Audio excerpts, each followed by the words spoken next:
আসসালামু আলাইকুম। কনসিল গেটে কিভাবে পাইপিং করতে হয়। এটা হচ্ছে হ্যান্ড শাওয়ারের লাইন, আর এটা হচ্ছে গরম পানি গিজারের লাইন। গরম দুইটা কনসিল লাগানো আছে। এটা হচ্ছে গরম পানির কল, এখানে কল বসবে। আর এখান দিয়ে যে ঝর্ণার দিকে একটা লাইন গেছে, দুইটা গরম পানি এবং ঠান্ডা পানি দুইটাই যাবে। এই যে দুইটা কনসিল স্টপ লাগানো আছে। আর এই কনসিলের নিচে আর একটা পানির কল লাগানো আছে, এই যে পানির পয়েন্ট ঠান্ডা পানি। আরেকটা এই দিক দিয়ে যে হচ্ছে লুকো মোডে এখানে একটা পানির কল হবে, আর লুকো মোডে এখানে একটা ফ্লাশ হবে, ফ্লাশের লাইন। আর এই যে হাইকো মোডের আরেকটা ফ্লাশের লাইন এখানে করা আছে। আর এটা হচ্ছে পুশ শাওয়ার, হ্যাঁ পুশ শাওয়ারের লাইন, হাইকো মোডের পুশ শাওয়ারের লাইন।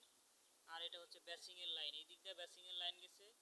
ভিডিওটা শেয়ার করেন, কমেন্টে জানায়েন আর লাইক করেন।